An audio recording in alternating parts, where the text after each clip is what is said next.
চট্টগ্রামের রাউজানে যুবদল নেতাকে গুলি করে হত্যার ঘটনায় মামলা হয়নি এখনো, আটকও হয়নি কেউ। মরদেহ চট্টগ্রাম মেডিকেলের মর্গে রাখা হয়েছে। ময়নাতদন্তের পর স্বজনদের কাছে হস্তান্তর জানে আলমের মরদেহ।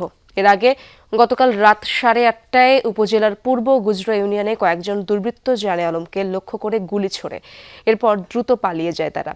গুলিবিদ্ধ অবস্থায় হাসপাতালে নেয়ার পথে মৃত্যু হয় জানে আলমের। তিনি উপজেলার গুজরা ইউনিয়ন যুবদলের সাবেক সাধারণ সম্পাদক ছিলেন। রাজনৈতিক বিরোধ থেকেই পরিকল্পিত এই হত্যাকাণ্ড বলে দাবি নিহতের স্বজনদের। জড়িতদের আইনের আওতায় এনে দৃষ্টান্তমূলক শাস্তির দাবি তাদের।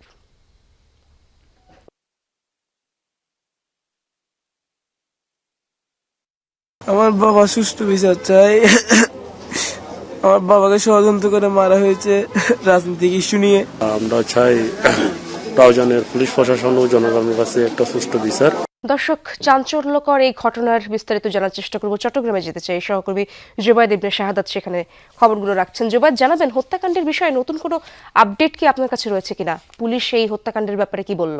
ইশরাত, যে হত্যাকাণ্ডটা হয়েছে একেবারে বুকে গুলি করা হয়েছে তাকে, এবং গুলি করে তাকে ঘটনাস্থলে তার মৃত্যু নিশ্চিত করা হয়েছে।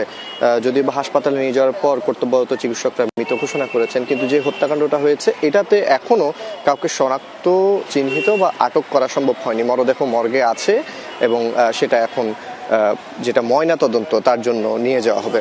এবং এই ঘটনার বিষয়ে যখন আমরা জানতে চেয়েছি, সার্কেল এসপি যিনি আছেন তিনি আমাদেরকে বলেছেন তারা সর্বোচ্চ চেষ্টা করছেন এবং অগ্রাধিকার দিচ্ছেন এই হত্যাকাণ্ডের মোটিভ কি, কেন হয়েছে সেটি বের করার জন্য। পাশাপাশি বেশ কয়েকটা ইস্যু এখানে উঠে আসছে, রাজনৈতিক বিরোধ, ব্যবসায়িক দ্বন্দ্ব, এমন কিছু বিষয়ে এই হত্যাকাণ্ড হতে পারে বলে স্থানীয়রা ধারণা করছেন। রাজনৈতিক যারা নেতাকর্মী আছেন, মানে রাউজানে বিএনপি, যুবদল, ছাত্রদল, যে অঙ্গ সংগঠনগুলো আছে, তারাও বেশ অনিরাপদ বলছেন নিজেদেরকে, কারণ নির্বাচনের ঠিক আগ মুহূর্তেই এমন হত্যাকাণ্ড এবং প্রকাশ্যে এই হত্যাকাণ্ড, নিজ ইউনিয়নে তিনি হত্যাকাণ্ডের শিকার হলেন, তা অনেকটাই ভাবিয়ে তুলছে তাদের। এবং তারা বলছেন এই ঘটনা আজকেই প্রথম নয়। রাউজানে এখন পর্যন্ত যে হত্যাকাণ্ড হয়েছে 12টি সরাসরি হত্যাকাণ্ড, এবং এগুলো রাজনৈতিক বিরোধের জেরেই বেশিরভাগ এবং ব্যবসায়িক দ্বন্দ্বকে কেন্দ্র করেই হয়েছে।